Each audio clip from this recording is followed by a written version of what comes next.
for the past few days, no matter where I go on the internet, I cannot escape that main headline. Nintendo has had a huge leak, including lots of games that will come out on the Switch 2 this year and next year. These games include a complete remake of The Legend of Zelda: Ocarina of Time, a new Star Fox game that will revive the series on the Switch 2, a 3D Mario game that will come out next year, a new Fire Emblem game will come out this year, Splatoon Raiders will come out eventually, Xenoblade Chronicles 2 will get a Switch 2 edition, as well as Pikmin 4. It could be, if true, the biggest leak Nintendo has ever had. But here's the thing that really bugs me, and this whole video will be me essentially playing devil's advocate. Because if I really had to bet on it, sure, I'll put my hands up and say Nate the Hate is right about 99% of this stuff, and all of it will come out this year. He's correct, this is an official leak and source. It's going to happen. However, me betting on that isn't 100%, it's kind of just leaning slightly in that direction. Because at the end of the day, what people and news reporters seem to forget is that this is simply not a leak. Like, definitively, textbook definition, this isn't a leak, this is technically a rumor. Nate the Hate has, in the past, correctly and incorrectly stated what Nintendo will do in the future. He's been right a lot of the time, he's also been wrong a lot of the time. And on his latest podcast, he's simply just mentioned, in terms of the summer of the Switch 2, quote unquote, this is based on what I'm hearing, meaning it's just what his intel is, and his intel could definitely just be wrong. Nate the Hate clearly has a source, but that source isn't always correct. So why do all of these headlines read as Nintendo has a big leak problem that's not going away? Nintendo have had a major leak. Nintendo is absolutely furious following major leaks. 9 new Nintendo Switch 2 games have been leaked. Well, not really. Someone else is claiming they've been told by someone else that something is true. That doesn't make this a confirmed leak. In fact, Nate the Hate's most recent quote-unquote leak was that there will be a Nintendo Direct in February, specifically not a partner Direct, a first-party Direct.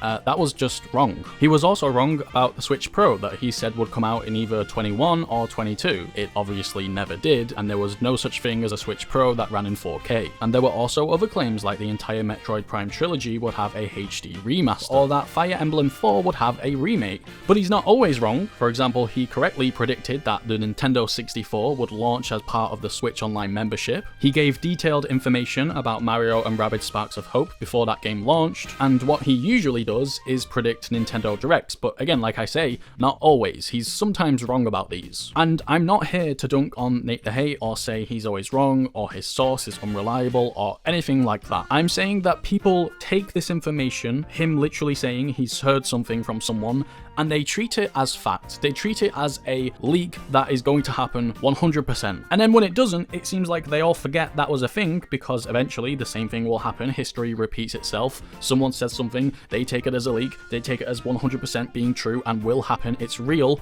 but sometimes it's not, and when it's not, well, let's just conveniently forget about that. But obviously it's in the interest of news journalists to hype up their own agencies to make giant claims that they probably know aren't specifically true, but that causes a butterfly effect to where at this point the whole internet thinks Ocarina of Time is definitely going to be remade and come out this year on the Switch 2. I don't know, I feel like even if it's only a 10% chance, it might not happen, and some people just get their hopes up way too high. But the leak doesn't stop there, because there's a whole part 2 we need to talk about, a part 2 that these headlines are taking out of context. You see, Kit and Krista used to work for Nintendo, and they know a lot about the company, they stay up to date, and they currently have a podcast all about video games, mostly Nintendo games. And following the leak, Kit just simply stated that if this is true, you know, assuming that the leak is real, he can promise us that Nintendo is absolutely furious about this. In other words, if the leak's real, Nintendo are mad. Key word here though, if. But of course, we drop that word when it comes to headlines, such as Nintendo is absolutely furious, former employer says Mario Zelda developer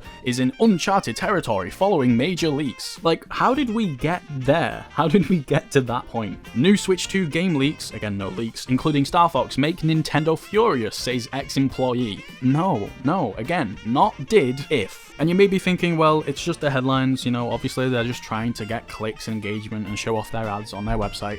But it's more than that, right? Because now people read and they believe. That's as simple as the internet is now. If someone reads something, they take it as gospel. And it's becoming a problem, and again, it's because of the end result, which is if Zelda, let's just say in a hypothetical world, Ocarina of Time remake doesn't come out for the Switch, like in the next, I don't know, 5 years. Essentially, it doesn't come out this year. people will just kind of forget that whole thing ever happened, and we just go down the same rabbit hole next year. But like I said at the start of the video, yeah, if I was a betting man, sure, it's gonna happen, but not because the headline said it is, because it's not an is situation, it's an if situation. And that's pretty much all I have to say, so don't get your hopes up too high.